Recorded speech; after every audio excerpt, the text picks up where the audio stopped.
What's up, guys? Today I'm going to be talking to you about Tuckman's model. You can't just switch on teamwork.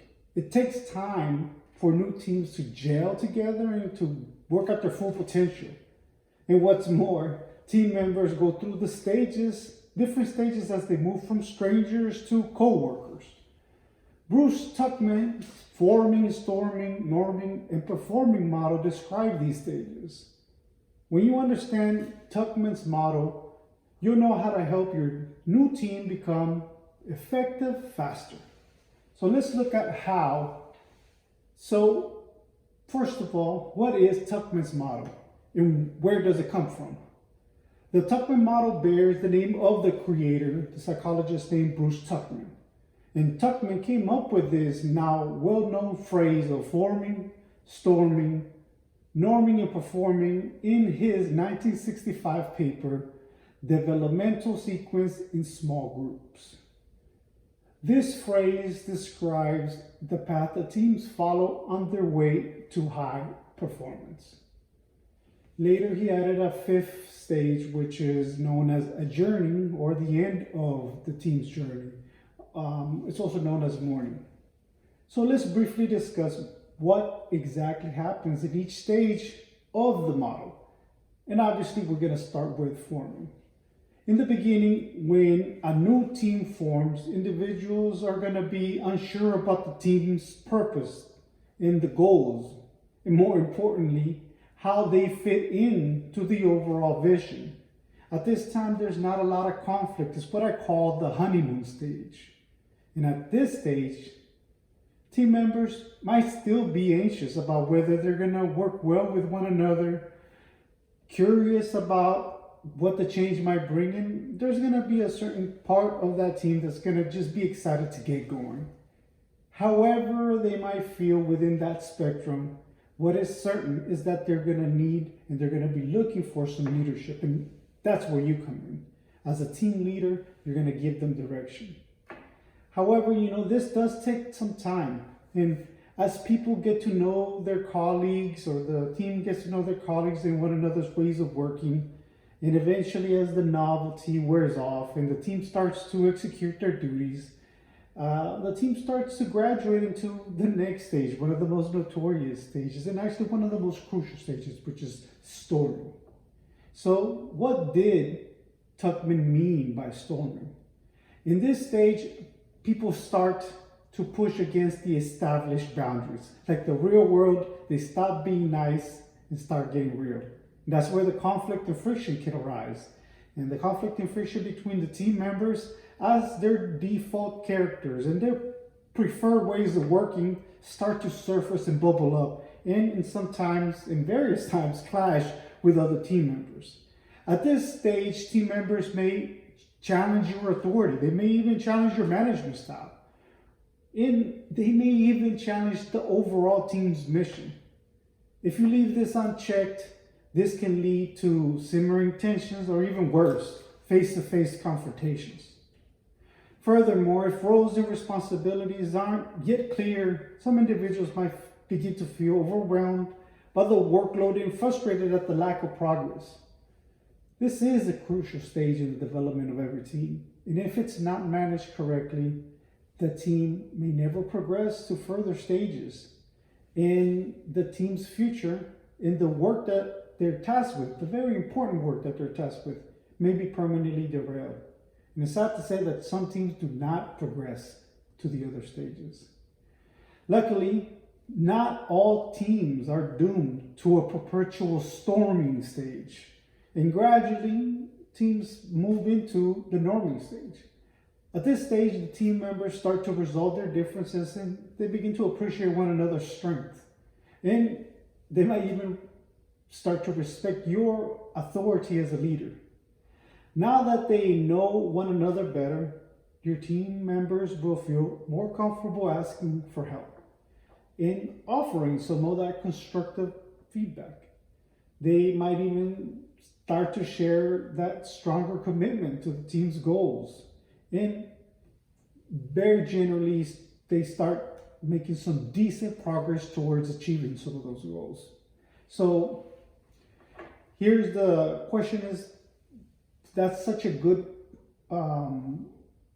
place to be at, how do you know that you have progressed from norming to performing for the next stage? Well, simply put, performing is when your team is in a flow and it's performing to its full potentials. In that stage is when the roles of the team may start becoming a little bit more fluid, with the team members taking on some of the various roles and responsibilities as the team needs them. The differences among members are highly appreciated and used to enhance the team's performance. And at this stage, with the team's hard work and some of your hard work as a leader, making sure that the team is structured correctly and that the processes are set for success, the team is now likely to achieve its goals efficiently.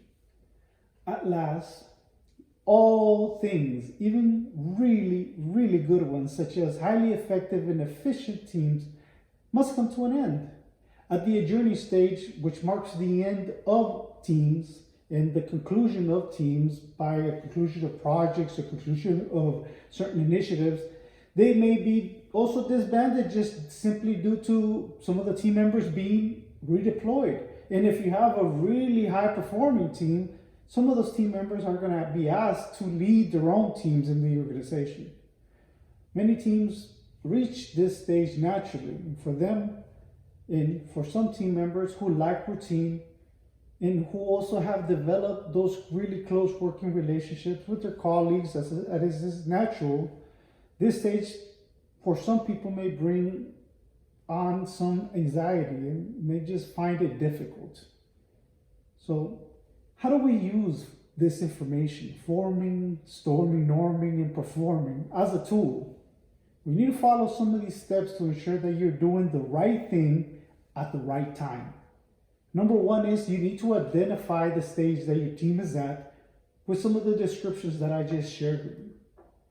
Number two is you need to consider what you need to do to move on to the next stage. And number three, schedule regular reviews of where your team is at and adjust your behavior, adjust your leadership, just mainly adjust your approach accordingly. Now remember, the Tuckman model isn't a one-way street. The teams may go from back and forth between these stages, especially when you start bringing in new things into the team. When you hit that performing stage, you need to make sure you keep observing your team's progress in case it does slip back. For example, if you bring in a new team member, that can disrupt the group dynamic, and that could potentially bring the team back a couple steps. Or maybe it's something that's outside of your control with a new business direction. That might mean that you have to reevaluate your team's roles and your team's goals. So that leads me on to the next thing, which is how do you lead through those different stages of forming, storming, norming, and performing? Well, let's start off with the forming to storming.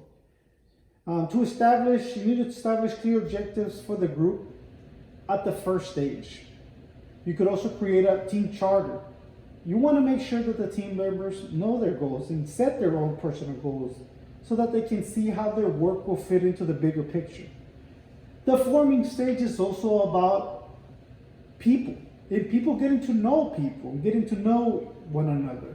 If you're working with a new group, or even right now, if you're working remotely, you might try some of these new team or onboarding exercises to forge a better group bond, establish more buy-in into your vision. As far as storming into norming, storming can make or break a team. So it is essential, it is crucial that you establish those processes and that you track that progress and success of those tasks. The group must also feel safe putting forward ideas. You need to build trust, and you need to build team trust. Try asking for help on some of these tasks. That way you will encourage people to reflect on what they can offer and what they need from one another. Don't leave team conflict unchecked. But do remember that a little bit of friction might be a good thing. Okay, it can be a good thing. It might reveal some inefficiencies in the group that you wouldn't else have seen. In those issues that come up, you might be able to leverage them to fix them together, and ultimately you can lead to innovation. but you might need to help some of those quieter team members to make sure that they have their say, to avoid individuals that are more boisterous, especially in the face-to-face interactions, from drowning their voices out. So you want to make sure you ask for and you hear, you listen for everyone's point of view. Moving on from norming to performing, you want to make sure that your team has a strong bond. So those face-to-face team building interactions are going to be very important. Those social connections are especially important right now during the post-COVID era, as you are foregoing some of those team building exercises that you would have outside of the work setting. So you want to encourage individuals to take a step back and review their goals and take responsibility for them. So you might need to schedule a couple extra one-on-ones. Now, the performing to adjouring is when the team has settled into a performance. When the team has settled into a performance stage, you can focus on other goals in new areas to benefit the business. Luckily, it's going to free up some of your time for yourself, and so that you can boost your team's engagement. And you can boost your team engagement by maybe delegating tasks and projects in an appropriate way so that it is a stretch goal for them and that it becomes a developmental opportunity. Speaking about developmental opportunities, you want to make sure you are in tune with the group's developmental opportunities and options.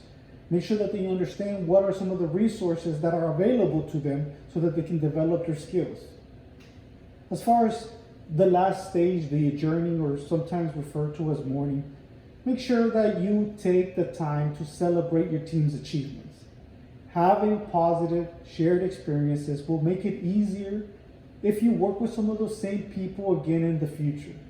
If any team member feels uncertain at this stage about what's ahead, try to boost their confidence in even potentially career prospects by praising them in the company meetings, or just maybe simply offering a LinkedIn ad, or maybe a recommendation, or maybe even a reference if they're moving on to another company.